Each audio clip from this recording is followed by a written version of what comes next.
പ്രശാന്തേട്ടാ, ഈ പാലക്കാട് ഉപതെരഞ്ഞെടുപ്പിലെ യഥാർത്ഥ താരമാരെന്ന് ചോദിച്ചാൽ SDP ആണ്. അവരാണ് കോൺഗ്രസിന് ഇത്രയും വലിയ ഭൂരിപക്ഷം സമ്മാനിച്ചതും. തെരഞ്ഞെടുപ്പ് ഫലം വന്നതിന് പിന്നാലെ ആദ്യം പ്രകടനം നടത്തിയത് SDP ആണ്. പക്ഷേ അതൊന്നുമല്ല ഇവിടുത്തെ സംഭവം എന്ന് പറയുമ്പോൾ ഇപ്പോൾ തുടർച്ചയായി തന്നെ SDP യോഗങ്ങളിൽ UDF നേതാക്കൾ പങ്കെടുക്കുകയാണ്. അത് എന്തായാലും പുതിയൊരു രാഷ്ട്രീയ സാഹചര്യമാണോ കേരളത്തിൽ ഉണ്ടാക്കുന്നത്? ഇത്തരം ഈ മതപ്രീണനവുമായി മുന്നോട്ട് പോകുന്ന രാഷ്ട്രീയ പാർട്ടികളുമായി കോൺഗ്രസും പ്രത്യേകിച്ച് UDFും അടുക്കുന്നുണ്ടോ? ഇതിനകത്ത് നമ്മൾ മനസ്സിലാക്കേണ്ട ഒരു കാര്യം എന്ന് പറഞ്ഞാൽ വിവിധ രാഷ്ട്രീയ പാർട്ടികൾ രാജ്യത്തുടനീളമുണ്ട്. അപ്പോൾ അതിനകത്ത് നമ്മൾ കേരളത്തെ പരിശോധിക്കുമ്പം CPM ഉണ്ട്, കോൺഗ്രസ് ഉണ്ട്, BJP ഉണ്ട്. ഇപ്പോൾ 3 പാർട്ടികളാണ് പ്രധാനമായിട്ടും ആൾക്കാരുടെ ചർച്ചയാവുന്ന 3 പാർട്ടികൾ. അപ്പോൾ ഇവർക്ക് കൃത്യമായ രാഷ്ട്രീയവും ഐഡിയോളജിയും ഒക്കെ ഉണ്ടായിരിക്കും. ഇപ്പോൾ കോൺഗ്രസിൻ്റെതായ രാഷ്ട്രീയം അവർക്ക് പറയാൻ സാധിക്കുന്നു, അല്ലെ CPMന് അതിൻ്റെ രാഷ്ട്രീയം, BJPക്ക് അതിൻ്റെ രാഷ്ട്രീയം. ഇപ്പോൾ ഈ ദേശീയ ലെവലിൽ വഖഫ് എന്ന് പറയുന്ന ഒരു നിയമം അത് ഭരണഘടനാ വിരുദ്ധമാണെന്നും അത് ജനങ്ങളെ ബാധിക്കുന്ന ഒരു വിഷയമാണെന്നും കണ്ടാണ് ഒരുപക്ഷെ BJPയുടെ ദേശീയ നേതൃത്വം ഈ ഒരു വിഷയത്തിൽ അല്ലെങ്കിൽ ആ നിയമം പൊളിച്ചെഴുതേണ്ടതായിട്ടുണ്ട് എന്ന് പറഞ്ഞുകൊണ്ട് നിൽക്കുന്നത്.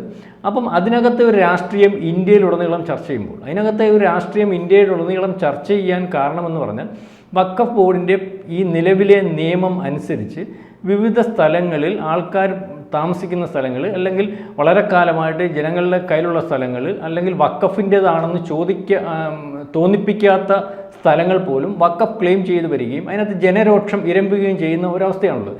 അപ്പം ഇത്തരത്തിൽ ജനരോക്ഷം ഇരമ്പുന്ന ഒരു രീതി ഉള്ളപ്പോൾ, അത് മുനമ്പത്തുൾപ്പെടെ നമ്മൾ കണ്ടുകൊണ്ടിരിക്കുകയാണ്, ഈ രീതി ഉള്ളപ്പോൾ BJPയുടെ രാഷ്ട്രീയം പറയാൻ BJP തയ്യാറാവണം. കാരണം കേരളത്തിലെ BJPക്ക് പറ്റുന്ന ഒരു കുഴപ്പം എന്ന് നമ്മൾ കാണുമ്പോൾ BJP കേരളത്തിൽ രാഷ്ട്രീയം പറയാൻ സമയമില്ല, അല്ലെങ്കിൽ BJPയുടെ രാഷ്ട്രീയം പറയാൻ ഭയമാണോ എന്ന് നമുക്ക് പലപ്പോഴും തോന്നിപ്പോകുന്ന ഒരവസ്ഥയുണ്ട്. കാരണം കഴിഞ്ഞ ഉപതെരഞ്ഞെടുപ്പിൽ, അതായത് ഈ പ്രധാനപ്പെട്ട 3 ഉപതെരഞ്ഞെടുപ്പുകളാണ് നടക്കുന്നത്. ഈ 3 ഉപതെരഞ്ഞെടുപ്പുകൾ എന്ന് പറഞ്ഞാൽ ഒന്ന് ലോക്സഭയിൽ മത്സരിച്ചത് കോൺഗ്രസിൻ്റെ ഏറ്റവും പ്രധാനപ്പെട്ട നേതാവ്. എന്ന് പറഞ്ഞാൽ പലവട്ടം പരീക്ഷിച്ച് അല്ലെങ്കിൽ കോൺഗ്രസ്സിന് വീണ്ടും അധികാരത്തിൽ വരാൻ പ്രാപ്തനായിട്ടുള്ള ഒരു നേതാവല്ല രാഹുൽ ഗാന്ധി എന്ന് കണ്ട് ഒരുപക്ഷെ കോൺഗ്രസ് ആ സ്ഥാനത്തേക്ക് പ്രതിഷ്ഠിക്കാൻ സാധ്യതയുള്ള നേതാവ് തന്നെയാണ് പ്രിയങ്കാ ഗാന്ധി എവിടെ മത്സരിക്കുന്നു? രണ്ടാമത് പാലക്കാട് മത്സരിക്കുന്നു. പാലക്കാട് എന്ന് പറഞ്ഞപ്പോൾ അവിടെ കഴിഞ്ഞ 3 തെരഞ്ഞെടുപ്പുകളിൽ നമ്മൾ പരിശോധിക്കുമ്പോൾ BJPക്ക് കൃത്യമായിട്ട് ജയിക്കാൻ സാധ്യതയുള്ള ഒരു നിയമസഭാ മണ്ഡലം. ഈ നിയമസഭാ മണ്ഡലത്തിൽ BJP വളരെ കൂടുതൽ വോട്ട് ഷെയർ ഉള്ളത്. അതായത് കേരളത്തിലുടനീളം BJP വളരുന്നു എന്ന് പറയുമ്പോൾ അതിനകത്ത് ഏറ്റവും ആദ്യം ജയിക്കാൻ സാധ്യതയുള്ള ഒരു നിയമസഭാ മണ്ഡലമായിരുന്നല്ലോ പാലക്കാട്. ആ പാലക്കാട് മത്സരം നടക്കുന്നു, ചേലക്കര മത്സരം. ഈ 3 നിയമസഭാ മണ്ഡലങ്ങളിലും ഏറ്റവും പ്രധാനപ്പെട്ട ഒരു വിഷയം അല്ലെങ്കിൽ ചർച്ചയാവുന്ന ഒരു വിഷയം ജനങ്ങളെ ബോധ്യപ്പെടുത്തി മുന്നോട്ട് പോകുന്നതിന് BJP പരാജയപ്പെട്ടെന്നാണ് നമുക്ക് മനസ്സിലാവുന്നത്. അതായത് വഖഫ് എന്ന് പറയുന്ന നിയമം എന്തിന് BJP ദേശീയ തലത്തിൽ തിരുത്താൻ തയ്യാറാവുന്നു, അല്ലെങ്കിൽ വഖഫ് നിയമം എന്താണെന്ന് ഇവിടുത്തെ ജനങ്ങളുടെ ഇടയിൽ പറയുന്നതിന് വേണ്ടി പൊതുസമ്മേളനങ്ങൾ സംഘടിപ്പിക്കുന്നതിന് BJP കഴിഞ്ഞിട്ടില്ല. അല്ലെങ്കിൽ ഇപ്പോഴും വഖഫ് എന്ന് പറയുന്ന നിയമത്തെപ്പറ്റി ഒരുപക്ഷെ ഇവിടുത്തെ പത്രക്കാർക്കും അല്ലെങ്കിൽ ഏറ്റവും സീരിയസ് ആയിട്ട് നിൽക്കുന്ന രാഷ്ട്രീയക്കാർക്ക് മാത്രമേ അറിയത്തുള്ളൂ. സാധാരണക്കാരന് അറിയാത്ത ഒരവസ്ഥയാണ് ഇപ്പോഴും ഉള്ളത്. നിങ്ങളിപ്പോഴും പൊതുജനത്തിൻ്റെ അടുത്ത് അല്ലെങ്കിൽ സാധാരണ ജനത്തിൻ്റെ അടുത്ത് വഖഫ് എന്താണെന്ന് ചോദിച്ചു നോക്ക്. അതായത് വഖഫ് ഇന്നതാണ്, വഖഫ് നിയമം ഇവിടെ പ്രാബല്യത്തിൽ വന്നാൽ ഇന്ന രീതിയിൽ ഒക്കെയുള്ള കുഴപ്പങ്ങളുണ്ട്, അല്ലെങ്കിൽ ഒരാളുടെ വസ്തു വഖഫ് ക്ലെയിം ചെയ്തു കഴിഞ്ഞാൽ ആ വസ്തു എത്ര കാലം അയാളുടെ കയ്യിൽ ഇരുന്നാലും അത് വഖഫിന് ഏറ്റെടുക്കുവാൻ സാധിക്കും, അല്ലെങ്കിൽ വഖഫ് അത്തരത്തിലൊരു നിയമമുണ്ട്, അത് സുപ്രീം കോടതിക്ക് പോലും ചോദ്യം ചെയ്യാൻ സാധിക്കത്തില്ല എന്നുള്ള കാര്യം സാധാരണക്കാരനെ പറഞ്ഞ് മനസ്സിലാക്കിയാലല്ലേ ഇപ്പം സാധാരണക്കാരനത് മനസ്സിലാകത്തുള്ളൂ. ഇതിനകത്ത് ജാതിമത ഭേദമന്യേ ആ ഒരു അവസ്ഥയിലാണുള്ളത്.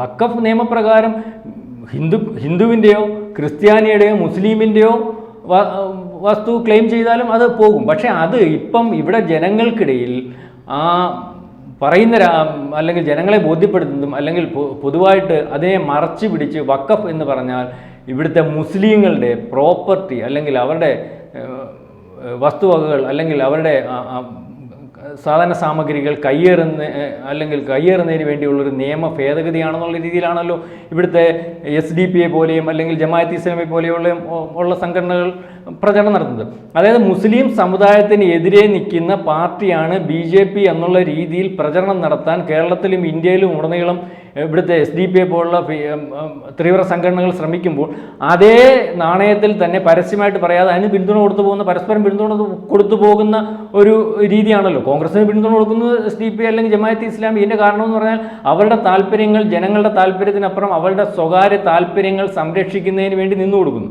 അങ്ങനെയാണല്ലോ വഖഫ് നിയമം വരുന്നത് തന്നെ.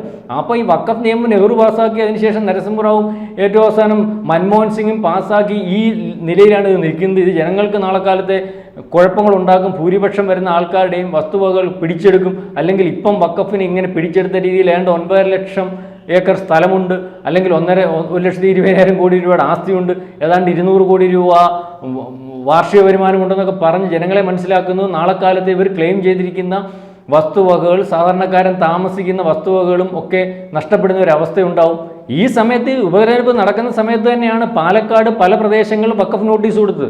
ഇതുപോലും പ്രചരണായുധമാക്കുന്നതിന് വേണ്ടി BJPക്ക് തയ്യാറായില്ല.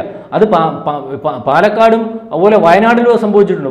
പാലക്കാട് നോട്ടീസ് കൊടുത്തിട്ടുണ്ടല്ലോ. എന്നിട്ട് അവിടെ SDPIക്കാരൻ വഖഫിന് അനുകൂലമായിട്ട് UDF നിൽക്കുകയും UDF പറയാതിരിക്കുകയും ചെയ്യുന്നതുകൊണ്ടാണല്ലോ SDPIക്കാരൻ അവിടെ സഹായിച്ചത്. ഞങ്ങളുടെ സഹായം കൊണ്ടാണ് അവർ ജയിച്ചതെന്ന് പരസ്യമായിട്ട് ജനങ്ങളെ ബോധ്യപ്പെടുത്തുന്നതിന് വേണ്ടിയാണല്ലോ ജയിക്കുന്ന സാഹചര്യം ഉരുത്തിരിഞ്ഞപ്പോൾ ഉടനെ തന്നെ പ്രകടനം നടത്തുന്ന ഒരവസ്ഥ ഉണ്ടായത്. അപ്പം BJPയുടെ രാഷ്ട്രീയം കേരളത്തിൽ ഇപ്പോഴെന്നല്ല പലവട്ടവും ദേശീയ ലെവലിൽ BJP രാഷ്ട്രീയം എന്താണെന്ന് ഉറക്കെ പറയാൻ നരേന്ദ്രമോദിയും അമിത്ഷായും അല്ലെ ദേശീയ നേതൃത്വവും തയ്യാറാവുമ്പോൾ ഇവിടുത്തെ നേതാക്കന്മാർ അതിന് തയ്യാറാവാത്ത ഒരവസ്ഥയുണ്ട്. കാരണം ഇപ്പം നമ്മൾ പഠിക്കേണ്ട ഒരു കാര്യം എന്ന് പറഞ്ഞാൽ യാതൊരു കാരണവശാലും ഇവിടുത്തെ ഇന്ത്യയിലുടനീളമുള്ള ജനങ്ങളെ ബോധ്യപ്പെടുത്തിയിരിക്കുന്നത്, അതായത് മുസ്ലിം ജനത്തിന് എതിരാണ് BJP, അല്ലെങ്കിൽ ഒരു മതത്തിൻ്റെ ഭാഗമായിട്ടുള്ള പാർട്ടിയാണ് BJP എന്നുള്ള രീതിയിൽ മുസ്ലിം സംഘടനകൾ വളരെ കൃത്യമായിട്ട് സാധാരണക്കാരായിട്ടുള്ള മുസ്ലിങ്ങളുടെ ഇടയിൽ പറഞ്ഞു വയ്ക്കുകയും അത്തരത്തിൽ മുസ്ലിങ്ങളോട് ഏത് അനുകൂലമായിട്ടുള്ള തീരുമാനം കൊണ്ടുവന്നാലും അതിനെ മറച്ചു പിടിച്ച് മുസ്ലിങ്ങൾക്കെതിരാണെന്ന് ഈ പാർട്ടി എന്ന് വരുത്തി തീർക്കുന്ന ഒരു അവസ്ഥയിലേക്ക് പോകുന്നുണ്ട്. അപ്പം ഇവിടുത്തെ BJPക്കാർ പറയേണ്ടതെന്ന് പറഞ്ഞാൽ അവരുടെ രാഷ്ട്രീയമാണ് പറയേണ്ടത്. അതായത് വഖഫ് നിയമം എന്തിനു കൊണ്ടുവരുന്നു, മുനമ്പത്ത് എന്തുകൊണ്ട് 5 കൊല്ലം കൊണ്ട് വഖഫ് നോട്ടീസ് കൊടുത്ത് അവിടുന്ന് കുടിയിറക്കപ്പെടേണ്ടതായിട്ടുള്ള BJPക്കെതിരെയുള്ള ഒരു വികാരം മുതലെടുക്കാനായിരിക്കും SDP-യും അതോടൊപ്പം തന്നെ കോൺഗ്രസുമായുള്ള ഒരു നിഴൽ സഖ്യം അല്ല, അവരെ സഹായിക്കുന്നതോടുകൂടെ അവർ നിൽക്കുകയാണ്. SDP-യുടെ എന്ന് പറഞ്ഞാൽ വഖഫ് നിയമം ഭേദഗതി ചെയ്യുന്നതിന് വേണ്ടി അല്ലെങ്കിൽ ഭേദഗതി ചെയ്യുന്നതോട് എതിർപ്പുള്ള സംഘടന SDP. അപ്പോൾ SDP-യുടെ വഖഫ് നിയമ ഭേദഗതിക്ക് എതിരെ നിൽക്കുന്ന, അതിന് എതിരായിട്ട് നിൽക്കുന്നതും ലോക്സഭയിൽ ആ നിയമം കൊണ്ടുവരുന്നതിനെതിരെ നിൽക്കുന്ന കോൺഗ്രസ്സാണ്. അപ്പോൾ അവർ പരസ്യമായിട്ട് പിന്തുണ കൊടുക്കുന്നതിന് വേണ്ടി തയ്യാറാവുന്നു. ആ പരസ്യമായിട്ടുള്ള പിന്തുണ വാങ്ങിയെടുക്കുന്നതിന് കോൺഗ്രസ് തയ്യാറാവുന്നു.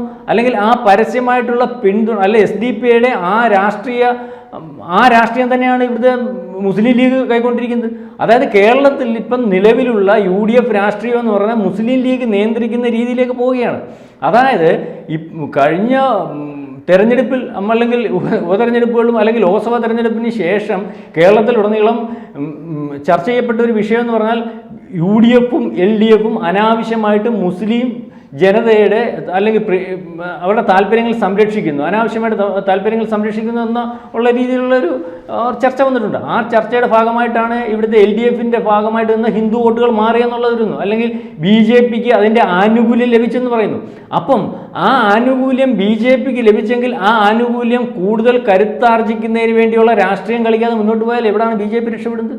BJP ഇവിടുത്തെ പ്രബലമായ രാഷ്ട്രീയ പാർട്ടി എന്ന് പറയുമ്പോഴും BJPക്ക് ഇനിയും എത്ര ശതമാനം വോട്ട് പിടിച്ചാൽ മാത്രം BJPക്ക് മറ്റ് 2 പാർട്ടികളുടെ കൂടെ സമമായിട്ട് മത്സരിക്കാൻ പറ്റത്തുള്ളൂ. അതായത് BJPക്ക് ഏതാണ്ട് 16-17% വോട്ടേ ഉള്ളൂ. അത്രയും തന്നെ ശതമാനക്കണക്ക് വോട്ട് അവരുടെ ഭാഗമായിട്ട് നിന്നാൽ മാത്രമേ അവർക്ക് ഈ മത്സരരംഗത്ത് കൃത്യമായ രീതിയിലും അല്ലെങ്കിൽ നാളെ കാലത്ത് പ്രതിപക്ഷത്തും ഭരണപക്ഷത്തും ഒക്കെ വരാൻ സാധിക്കത്തുള്ളൂ. ഇപ്പം ഈ കോൺഗ്രസ് മതേതരത്വ പാർട്ടിയാണെന്നല്ല അവകാശപ്പെടുന്നത്. കോൺഗ്രസ് മതേതരത്വ പാർട്ടിയാണെന്ന് അവകാശപ്പെടുന്നത്. SDP മതേതരത്വ പാർട്ടിയാണെന്നല്ലേ അവകാശപ്പെടുന്നത്. SDP പോലുള്ള പാർട്ടി പോലും മതേതര പാർട്ടിയാണെന്ന് അവകാശപ്പെടുന്നത്. ഇവിടുത്തെ ജനങ്ങളുടെ താല്പര്യത്തിനനുസരിച്ച് അല്ലെങ്കിൽ ജനങ്ങൾക്ക് കിട്ടേണ്ട ആനുകൂല്യങ്ങൾ പിടിച്ചു കൊടുക്കുന്നതിന് വേണ്ടി ഞങ്ങൾ ഇവിടെ മുസ്ലിങ്ങളുടെ മാത്രമല്ല എല്ലാവരുടെയും താല്പര്യങ്ങൾ സംരക്ഷിക്കുന്നതിന് വേണ്ടി നിൽക്കുന്ന പാർട്ടിയാണ് സോഷ്യൽ ഡെമോക്രാറ്റ്. അങ്ങനെയാണ്. അപ്പോൾ എല്ലാ രാഷ്ട്രീയ പാർട്ടികളും അങ്ങനെയാണ് പറയുന്നതെങ്കിലും കോൺഗ്രസ് മതേതര പാർട്ടിയാണെങ്കിൽ അതിനകത്ത് മതേതര ജനാധിപത്യ സംവിധാനം ഇല്ലെന്ന് ചൂണ്ടിക്കാണിക്കാൻ ഒക്കുന്ന രീതിയിൽ നരേന്ദ്രമോദി രാഷ്ട്രീയം പറയുന്നുണ്ടല്ലോ, അല്ലെങ്കിൽ അമിത്ഷായ്ക്ക് രാഷ്ട്രീയം പറയാൻ പറ്റുമ്പോൾ ഇവിടെ എന്താ പറയാൻ പറ്റാത്തേ? ഇവിടെ എന്തുകൊണ്ട് ഇതുവരെ വഖഫ് നിയമ ഭേദഗതിക്ക് എന്തുകൊണ്ട് BJP തയ്യാറാവുന്നു എന്ന് ഇവിടുത്തെ സാധാരണക്കാരനെ മനസ്സിലാക്കുന്നതിന് വേണ്ടി സാധിക്കുന്നില്ല. അല്ലെങ്കിൽ ഈ മുനമ്പത്തെ വിഷയം കൊണ്ട് തന്നെ ക്രിസ്ത്യാനി അവന് പറ്റുന്ന ഒരു കുഴപ്പം കൊണ്ട് അവൻ്റെ സഭയ്ക്കകത്ത് ആ വിഷയം ചർച്ചയാകുമ്പോൾ ക്രിസ്ത്യാനി ഇവിടുത്തെ രാഷ്ട്രീയ പാർട്ടികൾ പറയുന്നത് കൂടാതെ അവർ തന്നെ മനസ്സിലാക്കുകയാണ്. പക്ഷേ ഇവിടുത്തെ ഹിന്ദുക്കൾക്കോ അല്ലെങ്കിൽ സാധാരണക്കാരനായിട്ടുള്ള മുസ്ലിങ്ങൾക്കോ പോലും ഇതുവരെ മനസ്സിലായിട്ടില്ല. അതുകൊണ്ട് തന്നെയാണ് UDFനെ സഹായിക്കുന്നതിന് വേണ്ടി മുസ്ലിം ലീഗും അല്ലെങ്കിൽ SDPയും ജമാഅത്തെ ഇസ്ലാമിയും ഒക്കെ തയ്യാറായി നിൽക്കുന്നു, അല്ലെങ്കിൽ ഞങ്ങൾ സഹായിക്കുന്നുണ്ടെന്ന് അവർ പരസ്യമായിട്ട് പറയുന്നു. അപ്പോൾ അവരുടെ പരസ്യമായിട്ട് പറയും, അത് അംഗീകരിപ്പിക്കാൻ അവർ നിൽക്കുന്നതിൻ്റെ ഭാഗമായിട്ടാണ് ഇപ്പം കരുനാഗപ്പള്ളി MLA മകേഷ് SDPയുടെ മണ്ഡലം കമ്മിറ്റിയുടെ പരിപാടിക്ക് ഉദ്ഘാടകനായിട്ട് പോകുന്നത്. അത് വഖഫ് നിയമ ഭേദഗതിക്കെതിരെയാണ് ആ സമ്മേളനം നടക്കുന്നത്. അതുപോലെ MC ഇബ്രാഹിം എന്ന് പറഞ്ഞ മുസ്ലിം ലീഗിൻ്റെ സംസ്ഥാന ജനറൽ സെക്രട്ടറി ആണെന്ന് തോന്നുന്നു. കഴിഞ്ഞ ദിവസം SDPയുടെ ഇതുപോലത്തുള്ള വഖഫ് അനുകൂലമായിട്ടുള്ള യോഗത്തിൽ പങ്കെടുത്തു, അത് ചർച്ചയായതാണ്. അപ്പോൾ UDFന്റെ നേതാക്കന്മാർ SDPയുടെ യോഗങ്ങളിൽ വിളിക്കുമ്പോൾ പരസ്യമായിട്ട് പോകാൻ തയ്യാറാവുന്ന ഒരവസ്ഥ, അതായത് അവരുടെ രാഷ്ട്രീയത്തിന് അനുകൂലമായിട്ട് അല്ലെങ്കിൽ അവരുമായിട്ട് ധാരണ ഉണ്ടായിട്ടാണല്ലോ അവർ വിളിക്കുമ്പോൾ പോകാതിരിക്കാൻ പറ്റാത്തൊരവസ്ഥ, അല്ലെങ്കിൽ അവർക്ക് സംഘടിപ്പിക്കാൻ കഴിയുന്ന വോട്ടുകൾ അത്രത്തോളം ഉണ്ട്, അതിൻ്റെ ആനുകൂല്യം അനുഭവിക്കുന്നതുകൊണ്ടാണല്ലോ കോൺഗ്രസ് ആ രാഷ്ട്രീയത്തിലേക്ക് വരുന്നത്. അപ്പം CPM അവരുടെ രാഷ്ട്രീയം പറഞ്ഞു, ഞങ്ങൾ ഇവിടുത്തെ ജമാഅത്തെ ഇസ്ലാമിയുടെ കൂടെ ഇല്ല, SDPയുടെ കൂടെ ഇല്ല എന്ന് പരസ്യമായിട്ട് പറയുന്നതിനും അല്ലെങ്കിൽ അവർക്ക് പറ്റിയ കുഴപ്പങ്ങൾ മനസ്സിലാക്കി അവർ നീങ്ങുന്നതിനും തയ്യാറാവുമ്പോൾ ഈ UDF അവരുടെ രാഷ്ട്രീയം പറയുന്നു. അവർ ഈ വഖഫിന് അനുകൂലമായിട്ടുള്ള സംവിധാനങ്ങൾ സാഹചര്യങ്ങൾ ഈ രീതിയിൽ ഉരുത്തിരിച്ചു കൊടുത്തവരാണ്. അപ്പോൾ അതേ രീതിയിൽ പോകുന്നതിന് വേണ്ടിയാണ് അവർ നിൽക്കുന്നതെന്ന് പറയും. ഇവിടുത്തെ പ്രിയങ്ക ഗാന്ധി ഉൾപ്പെടെ അല്ലെങ്കിൽ രാഹുൽ ഗാന്ധി ഉൾപ്പെടെ ദേശീയ കോൺഗ്രസ് ഉൾപ്പെടെ KC വേണു ഉൾപ്പെടെ അല്ലെങ്കിൽ കൊടിക്കുന്നിൽ സുരേഷ് ഉൾപ്പെടെ പാർലമെന്റിലെ നിയമത്തിനെതിരെ വളരെ കൃത്യമായിട്ട് നിൽക്കുമ്പോൾ ആ രാഷ്ട്രീയമാണ് കോൺഗ്രസിന്റെ രാഷ്ട്രീയം എന്ന് പറയാൻ, അല്ലെങ്കിൽ അതിനെതിരാണ് BJPയുടെ രാഷ്ട്രീയം, അതിനെതിരായി നിൽക്കുന്നത് എന്തുകൊണ്ടാണെന്ന് പറയാൻ ഇവിടുത്തെ BJP തയ്യാറാവുന്നില്ല. ഇവിടുത്തെ BJP തയ്യാറാവാത്തതുകൊണ്ടാണ് BJP മെയിൻ സ്ട്രീമിലേക്ക് വരാൻ സാധ്യതയില്ലാത്തൊരവസ്ഥയിലേക്ക് പോകുന്നത്. ഇവിടെ ആരെങ്കിലും പാർട്ടിക്കകത്തുനിന്ന് പുറത്താക്കുന്ന ഒരാളെ എടുത്ത് പാർട്ടിക്കകത്ത് വെച്ചൊന്നും പാർട്ടി സംവിധാനം വളരത്തില്ല. അതായത് BJP വളരണമെങ്കിൽ, BJP ജനം ഉൾക്കൊള്ളണമെങ്കിൽ മറ്റ് രണ്ട് രാഷ്ട്രീയ പാർട്ടികൾക്കപ്പുറം ഇവരുടെ രാഷ്ട്രീയം ഇവിടുത്തെ അവരുണ്ടാക്കി വെച്ച കുഴപ്പങ്ങൾ മാറ്റി ജനങ്ങൾക്ക് പ്രയോജനപ്രദമാവുന്ന അല്ലെങ്കിൽ രാജ്യത്തിന് പ്രയോജനപ്രദമാവുന്ന രീതിയിലേക്ക് നയിക്കുന്ന ഒരു പാർട്ടി സംവിധാനമാണ് അവരുടെ കയ്യിലെന്നുള്ള കാര്യം വളരെ കൃത്യമായിട്ട് ജനങ്ങളെ മനസ്സിലാക്കിയേ മുന്നോട്ട് പോകുന്നതിന് വേണ്ടി സാധിക്കത്തുള്ളൂ. അല്ലെങ്കിൽ BJP എന്ന് പറയുന്ന പാർട്ടി എക്കാലവും ഇവിടെ ഒരു പ്രഷർ പോലും ചെലുത്താൻ പറ്റാത്ത അല്ലെങ്കിൽ ഇത്തരത്തിൽ മത്സരിക്കാൻ മാത്രം പ്രാപ്തമാകുന്ന രീതിയിലേക്ക് പോകുന്ന ഒരവസ്ഥയുണ്ടാവും. അതാണിപ്പോൾ സംഭവിച്ചുകൊണ്ടിരിക്കുന്നത്. അതായത് കോൺഗ്രസ് അവരുടെ വഖഫിൻ്റെ രാഷ്ട്രീയം പറയുമ്പോൾ, CPM അവരുടെ വഖഫിൻ്റെ രാഷ്ട്രീയം പറയുമ്പോൾ, ഈ BJP ഇപ്പോൾ ഏറ്റവും അവസാനം വഖഫ് ആണ് ജനങ്ങളുടെ ചർച്ചയായിക്കൊണ്ടിരിക്കുന്നതും അല്ലെങ്കിൽ വഖഫ് നിയമമാണല്ലോ പ്രശ്നമായിക്കൊണ്ടിരിക്കുന്നത് കൊണ്ടാണ് അതെടുത്ത് പറയുന്നത്. BJP അവരുടെ രാഷ്ട്രീയം പറയുന്ന ഒരവസ്ഥ വന്നില്ലെങ്കിൽ BJP 2026 മത്സരിക്കുന്ന ഒരു പാർട്ടി മാത്രമായിട്ട് അവശേഷിക്കുന്ന ഒരു രീതിയിലേക്ക് പോകും.